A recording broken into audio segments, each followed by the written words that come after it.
सैफ से क्या प्रॉब्लम है आपको? सैफ से मुझे वो बेचारा अकेला लड़ रहा है, पता है सबसे। वो महम से वो लड़ रहा है। हाँ। मतलब सब उससे लड़के, बल्कि हाँ ये कहना चाहिए कि सब उसके ऊपर हाँ। पिल पड़ते हैं। शुरू में मुस्लिम क्या उस होता पर था? आ रहा है, हाँ। आप उस पर आ रही थी, महम उस पर आती बिल्कुल। है, बीच में कमल भी उस पर आना हाँ, शुरू हो गई थी। बिल्कुल। क्या कसूर है उसका? ये तो अब हो रहा है। शुरू में ये लोग झुंड में वार करते थे। अब मैं अगर लड़ रही यार हूँ, सच बताऊं, सब मैंने मुझसे आके मैंने एज एन ऑडियंस जितना तमाशा फॉलो किया है, मैंने कभी भी सैफ को अपना ग्रुप लाकर लड़ते हुए नहीं देखा है। सैफ जब भी लड़ाया आपको नहीं अकेले याद लड़ा जब है। कमल इसके पीछे आके लड़ती थी? वो कमल जो लोग हम आते कहते थे। थे पॉम पॉम कर। हाँ, तो ये नहीं, उनको मना तो कर सकता था।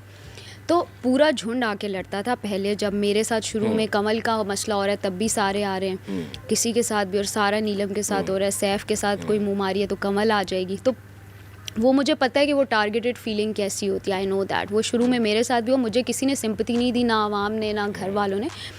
बट सैफ के साथ मेरा कभी कोई मसला नहीं रहा, उसकी शुरू की वजारत हो या उसकी अब की वजारत, मैंने हमेशा काम किए हैं और जी हजूरी के साथ कि हाँ भाई, क्योंकि बादशाह सलामत का घर है और रूल्स है कोई। और उसने मेरी तारीफ़ भी की कि ज़ैनब और मलाइका जो इनको कोई भी काम दो ये काम चोरी नहीं करते। सैफ से कभी पर्सनल कोई मसला नहीं है मेरा, ना था घर तो आपको के सैफ के ग्रुप से मसला था? मुझे ये मसला था कि खाने के टेबल पे वो मुझे पिन कर देता था। कौन? सैफ। बातों बातों में आपको एक्सरे वाला याद होगा, एक्सरे जो उन्होंने मेरा मजाक उड़ाया था कि ओहो पाँव लग गया एक्सरे, उस चीज़ को इन्होंने 2-3 दिन तक घसीटा और मुझे कहना कि ओ आप बूढ़ी हो गई, आपकी हड्डियाँ जवाब देगी, अब मसल ये हो गया, आंटी फलानी ढिमकानी। तो सैफ करता था ट्रिगर और मैं 2-3 दिन बर्दाश्त करती थी और फिर तीसरे चौथे दिन या दूसरे दिन तीसरे दिन फट पड़ती थी। तो उसमें एपिसोड में वो चीज़ लगती थी। तो पीछे का सारा मेरे जो फैंस हैं, जो थोड़े बहुत बने, अल्लाह का शुक्र है, वो मुझे वो अनकट्स भेजते हैं कि हाँ आप सही थी, आपको ये देखो इन्होंने ये किया वो किया। तो शुरू में ये सैफ करता था, क्योंकि हमने ऑनियर नहीं देखा तो इसलिए मुझे नहीं हाँ पता हाँ था। एग्जैक्टली, ये अनकट में भी आया है। और तो बेसिकली ये होता था।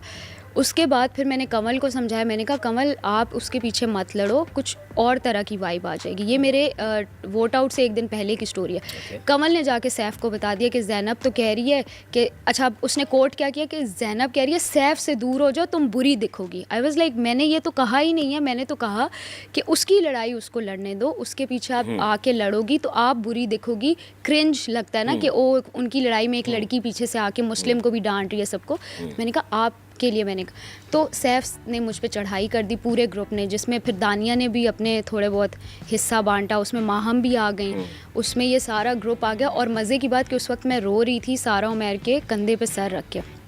आपने एक शायद वायरल क्लिप देखा होगा जिसमें सैफ कहता है ओए राजा रो रहा है, राजा को चुप, तेरा राजा रो रहा है, यासीन को कहता है। उसमें जो मैंने सारा उमर के कंधे पे सर रखा हुआ था ना, ये तब की बात है।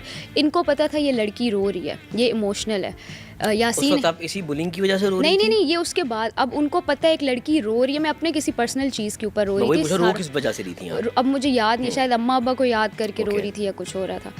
तो अब क्या हुआ कि मैं अब रो रही हूँ तो सैफ आया, एक्सक्यूज़ मी ज़ैनब आपसे बात कर लें, अभी मेरे आंसू लिटरली सूखे नहीं हैं। और सारा उमर भी बैठी हुई थी, तो मैंने कहा हाँ जी आए बात करें। इतने में कमल भी आ गई, पूरा ये सारे झुंड में आ गए, पूरा घर, नॉट जस्ट सैफ का ग्रुप, दानिया भी, मलाइका आपकी, माहम, ये सब आ गए।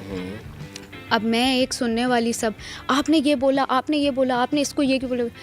अब इतनी तो एम्पैथी आप में होनी चाहिए कि एक इंसान अभी रो रहा है, ठीक है। और यासीन भी आ गए, लेकिन उसने कुछ कहा नहीं उस टाइम, वो मेरा दोस्त था, बट उसने कोई स्टैंड भी नहीं लिया कि यार ये अभी रो रही है या सब कुछ। आ गए, सब आ गया और यासीन आ गए, ये मैंने नोट किया। सब आ गए और यासीन भी आ गया। तो यासीन ने भी कुछ कहा नहीं कि इसको अभी तो रो रही थी, इसको थोड़ा, क्योंकि वहाँ पे ना जो इंसान थोड़ा स्ट्रांग था, हेड स्ट्रांग, उसको वो समझते थे इमोशनलेस है, इसको तो जो भी मर्जी कह दो। तो ये मेरे साथ हुआ है, स्ट्रांग हूँ लेकिन फील होती है हर चीज़।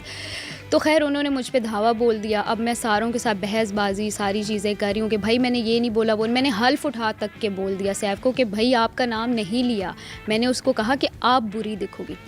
और जब सब चीज़ डॉक्यूमेंटेड, तो आपने लिया ना कि आप इसकी लड़ाई में ना आया करो। नहीं, लेकिन उसने गलत तरह से बताया। उसने कहा कि ये कह रही है कि सैफ से दूर रहो तुम बुरी आओगे। अब दोनों बातों में फ़र्क है ना।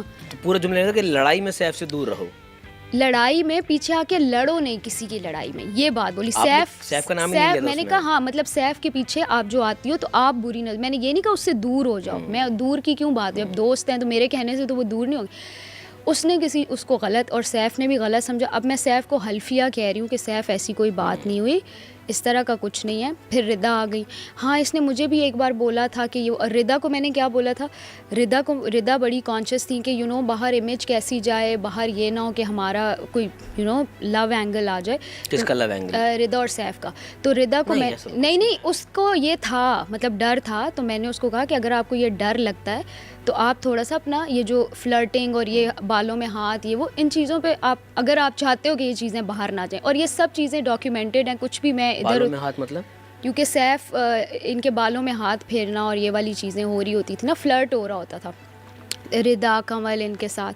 तो मैं कहती थी कि यार ये चीज़ें अच्छा, अगर ये मैंने ऑनर नहीं हाँ देखा। ये इसके हैं सारे, मतलब मीम्स और वो सारी चीज़ें। ओके। तो ये लोग बालों में हाथ और ये शुगल और कपड़े एक दूसरे के पहनना, which is cute, like if you हमारे सीजन में मैं वजिया हम लोग जैकेट शेयर बट करते थे, अगर लड़के लड़की आपस में को कपड़े। अगर लड़की को इशू है तो उसको तो फिर मैं यही कहूँगी ना कि अगर आपको इशू है कि ये चीज़ किसी और एंगल से बाहर ना जाए तो फिर ना करो, ठीक है।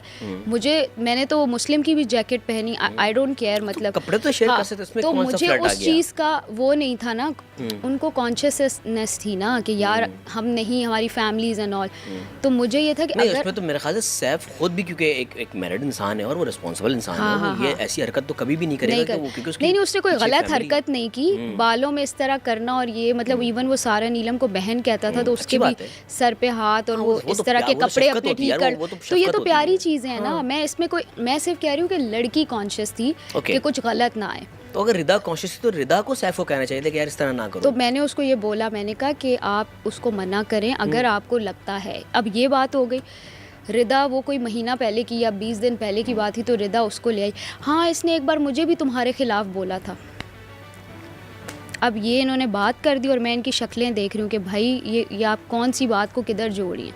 तो सैफ जो है वो गुस्से में आ गए कि आपको मुझसे क्या प्रॉब्लम है। मैंने फिर हल्फ दिया, मैंने कहा सैफ मैं हल्फिया कह रही हूँ, इससे बड़ी बात नहीं हो सकती कि ये बात इस तरह हुई है। उस टाइम सैफ मान गए कि हाँ हाँ ठीक है।